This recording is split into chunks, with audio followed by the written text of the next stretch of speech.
سلام طعنا هبلنا كبرات تخطاتلتي لومي تلفزيون ناس ساعات زدلنا يوم زيناتات دهي لومي حزنا قريبنا لنا لايك شيرن سبسكرايب بمقبار مسانا صنحو بان افريكانيزم زسقم زنبره بوليتيكا تግራይ ናብ ከባቢያውነት መውራዱ ከም ዘሕዘኖም መስራተ ህወሓት ኣቦይ ስብሓት ነጋ ገሊጾም ጊዜያዊ ምምሕዳር ትግራይ ብሄራዊ ረባሕታት ትግራይ በምህጋር ጸሊም ታሪኽ ይጽሕፈሎ ክብል ህወሓት ከሲሱ ሰራዊት ሱዳን ዝተወሰነ ከባቢ ከተማ ካርቱም ካብ ሰራዊት መሐመድ ዳጋሎ ከም ዝመንዛ ኣፍሊጡ حز ድማ ናብ ዝርዝሮም ክንሓልፍ ጊዜያዊ ምምሕዳር ትግራይ ንጽባሕ ሰንበት ህዝባዊ ደገፍ ከም ዝጸዋዕ ተገሊጹ እቲ ብጊዜያዊ ምምሕዳር ትግራይ ከም ዝተጸዋዕ ዝግለጽ ዘሎ ህዝባዊ ደገፍ ኣብ መቐለ ሓወልቲ ሰማዕታት ሰንበት 19 መስከረም 2017 ዓመተ ምህረት ከም ዝካየድ ተሓቢሩ ኣሎ ይኹን እምበር ነቲ ጊዜያዊ ምምሕዳር ዝቃወሙ ኣካላት እቲ ጽባሕ ተጸዊዑ ዘሎ ህዝባዊ ደገፍ ኣብ ስታድየም ትግራይ ከም ዝኾነ ነዚ ድማ ነቲ ብሓይልታት ጸጥታ ትግራይ ዝወፀ ውሳነ ክልከላ ሰልፊ ዝጻረር ምዃኑን ይገልጹ ኣለዉ ጊዜያዊ ምምሕዳር ትግራይ ኣብዚ ጉዳይ ብዕሊ ዝበሎ ነገር እኳ እንተዘይሃለወ ኣብቲ ደገፍ ካብ ወረዳታት ደቡብ ምብራቕ ብርክት ዝበሉ ህዝቢ ንኽርከብ መደብ ከም ዘሎን ነዚ ድማ ቲሸርታት ከይተረፈ ይሕተም ከም ዘሎን ዝወፁ ሓበሬታታት የመላኽቱ ኣብ ትግራይ ተፈጢሩ ዘሎ ፖለቲካዊ ቅልውላው ስዒቡ ዝኾነ ዓይነት ህዝባዊ ሰልፊ ንኸይካየድ ሓይሊ ጸጥታ ትግራይ ምውሳኑ ዝዝከር እዩ ካብ ኣኼባታት ወጻኢ ብደገፍ ይኹን ብተቃውሞ ዝግለጽ ህዝባዊ ሰልፊ ምካየድ ከም ዘይፍቀድ ሓላፊ ካቢኔ ሴክሬታርያት ሰላምን ጸጥታን ጊዜያዊ ምምሕዳር ትግራይ ጀነራል ታደሰ ወረደ ብመግለጺ ዕላዊ ገይሮም ነይሮም እዮም ይኹን እምበር እዚ ውሳነ ተጣሒሱ እዩ ኣብ ዓዲግራትን ማይጨውን ኣመራርሓ ጊዜያዊ ምምሕዳር ኣብ ኣኽሱምን ሽረን ድማ ንኣመራርሓ ህወሓት ንምድጋፍ ዝመስሉ ሰልፍታት ተራእዮም ምንባሮም ዝዝከር እዩ እቲ ሓይሊ ጸጥታ እውን ነዚ ኣረጋጊጽዎ እዩ ከም ዘይፍቀድ እውን ገሊጽና ነርና እዚ ኣብ ዝተፈላለዩ ቦታታት ተጣሒሱ ከም ዘሎ ንሪኢና ኣብ ምብራቕ ትግራይ ኣብ ደቡብ ትግራይ ዝመሰሉ ቦታታት ሰፊሕ ናይ ህዝቢ ምንቅስቓስ ተገይሩ እዩ ሰፊሕ ናይ ህዝቢ ምንቅስቓስ ዳርጋ ብጣዕሚ ድሙቕ ዝኾነ ካብ ሰልፊ እውን ንላዕሊ ዝኾነ እዩ ነይሩ ነዚ ሓላፍነት ዝወስድ እውን ኣይፍለጥን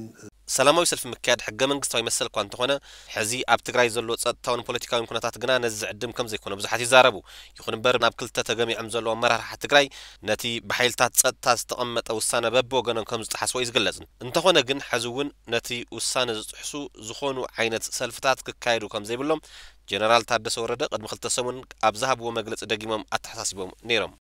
ሕዚ እውን ኣብዚ ደጊመ ከዘኻኽሮ ዝደሊ እዚ ከምዚ ዓይነት ሰልፊ ዝኾነ ኣኼባ ክግበር ይከኣል ኣብ ዝኾነ ቦታ ካብዚ ወፃኢ ዝረኣይ ዘሎ ናይ ህዝቢ ማዕበል ዝመስል ምንቅስቓስን ምልዓልን ግን ሓደግኡ ስለ ዘመዝን ካብ ኩሉ ንላዕሊ ድማ ነቲ ቀጻሊ መፍትሒ ናይ ትሕዝ ዘለና ናይ ፖለቲካዊ ኩነታቱን ከዋሳስቦ ስለ ዝኽእል ካብ ሓሊፉ ናይ ጸጥታ ሽግርን ክፈጥር ዝኽእል ጥራሕ ዘይኮነስ ህዝቢ እውን ኣብ ስግኣት ክኣቱ ዝገብሮ ስለ ዝኾነ ክግበር የብሉን ኣብ ዝኾነ ቦታ ትግራይ ማለት እዩ ጊዜያዊ ምምሕዳር ትግራይ ብሄራዊ ረባሕታት ትግራይ በምህጋር ጸሊም ታሪኽ ይጽሕፈሎ ክብል ህወሓት ከሲሱ ህወሓት ሎሚ 18 መስከረም 2017 ዓመተ ምህረት ኣብ ዘውፅኦ መግለጺ ከም ዝሓበሮ ብመሰረት ስምምዕ ፕሪቶሪያ ንህልውና ድሕንነትን ብሄራዊ ረባሕን ህዝብና ዝምልከቱ ሕቶታት ከም ዘይተመለሱን ካብ መንፈስን ዕላማን እትውዕል ወጻኢ ብዝኾነ መንገዲ ክፍጸሙ ዝግበር ትልሚ ተዳልዩ ናብ ተግባራዊ ምንቅስቓስ ከም ዝተኣተወ ክገልጽ ጸኒሐ እየ ዝበለ ትውድብ ጽግዕተኛ ክብል ዝገለጹ ሓይሊ ረባሕታት ትግራይ ይህግረሎ ኢሉ ናብ ጸለም رايان استملسوا تمزابلتي نام حماق كنتات كملسوا بمقبار دراجم كمزابلو يقبروا له زبالة حوحات عطقاتن من محدارات أمحرة أبزون كوابتات عودا دبوم دراجم أبمت نهار كم زركون زد ما أول حماق جابت خلت عشان دشان عمت مرات أبانل حبرة أفريقيا استبت حسم زت حس كم زخونة قليت الله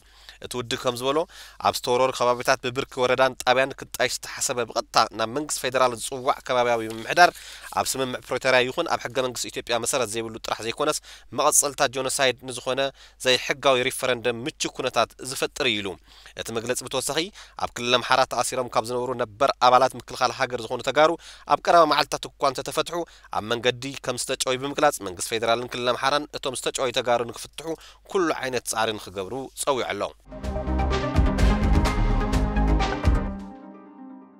ፓን አፍሪካኒዝም ዘሰጉም ዝነበረ ፖለቲካ ትግራይ ናብ ከባቢያውነት ምውራዱ ከም ዘሕዘኖም መስራተ ህወሓት አቦይ ስብሓት ነጋ ገሊጾም አቦይ ስብሓት ንሓፈን ሚድያ ብዝሃብዎ ርእቶ ኣብ ዝሕዚ እዋን ኣብ ፖለቲካ ትግራይ ካብ አፍሪካዊነት ናብ ከባቢያውነት ወሪዱ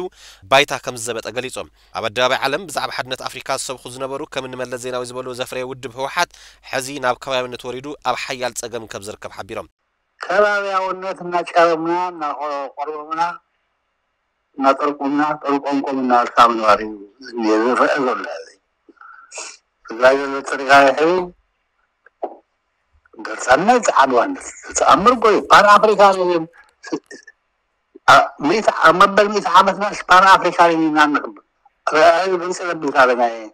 ዲኮሎናይዜሽን ናይ 1961 62 ኣብ ጊዜያዊ ምሕዳር ዝርከብ ኣመራርሓ ምስትን ሕገ መንግስቲ ብምጥሓስ ኣብ ልዕሊ ትግራይ ወራር ጆኖሳይድ ዝኣወጀ መንግስቲ ፌደራል ይሰርሓሎ ዝበሉ ኣቦይ ስብሓት እዚ ድማ ክሕደት ኢሎም ኣብ ተሰዓታት ዕድመ ዝርከቡ መስራቲ ህወሓት ኣቦይ ስብሓት ብዛዕባ እዚ ምግላጾም መዘራረቢ ኮይኑ ኣሎ ኣቦይ ስብሓት ምስ መንግስቲ ፌደራል ምስራሕ ክሕደት ዋላ እንተበልዎ ውዕሊ ሰላም ፕሪቶሪያ ግን ትግራይ ምስ መንግስቲ ፌደራል ንክትሰርሕ ተስማሚዓ እያ ኣቦይ ስብሓት ካብ ቤት ማእሰርቲ ምስ ወፁ ንሕክምና ናብ ኣሜሪካ መቕንዖም ዝዝከር እዩ ኢሃፓ ኣብ ከተማ መቐለ ቤት ጽሕፈት ምኽፋቱ ኣፍሊጡ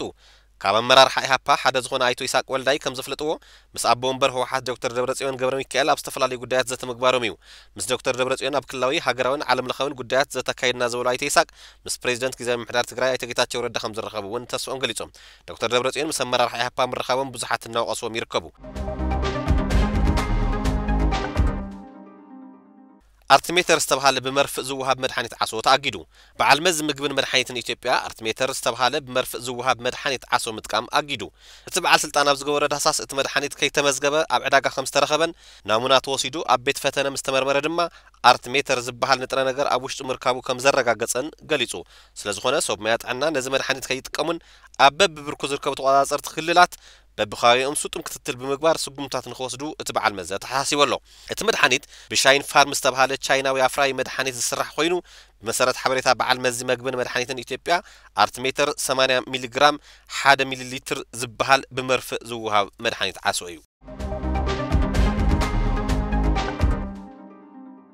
እስራኤል ንመራሒ ሂዝቦላ ሐሰን ናስራላህ ከም ዝቀተለት ገሊጻ ወታደራዊ ሓይሊ እስራኤል መራሒ ሂዝቦላ ሐሰን ናስራላህ ኣብ ቤይሩት ብዝተፈጸመ መጥቃዕቲ ከም ዝተቀተለ ገሊጹ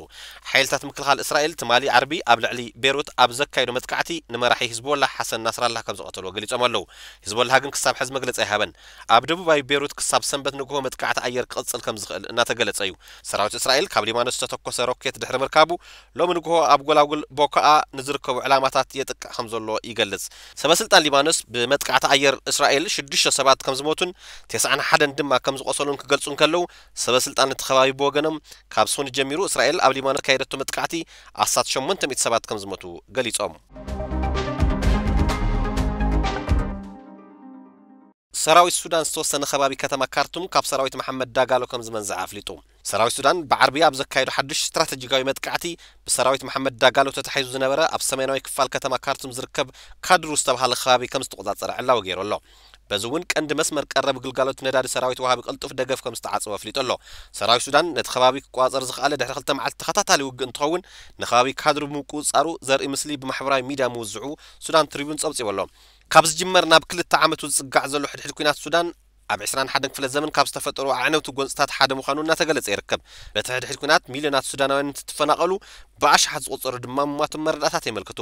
ኣብዚ ሕዚ እዋን ኣብ ሱዳን ተራእዩ ዘይፍለጥ ጥሜትን ሕማም ሽሮኽን ከም ዘጋጠመ እውን እናተገለጸ እዩ ኩናት ሱዳን ጠጠው ንምባል ንኣሜሪካ ሓዊሱ ስዑድ ዓረብ ግብፅን ሕብራት ዓረብ ኤሚሬትስን ኣብ ጀኔቫ ንኽልቲኦም ተጸባእቲ ሓይልታት ንምሽምጋል እንተፈተና እውን ክሳብ ሕዚ ለውጢ ከምጽእ ኣይከኣለን نزعلت زدلنا يدهيلهم كتكتاتل صنيحهم سلست خطاتلهم لا نمسجن دحن صنحو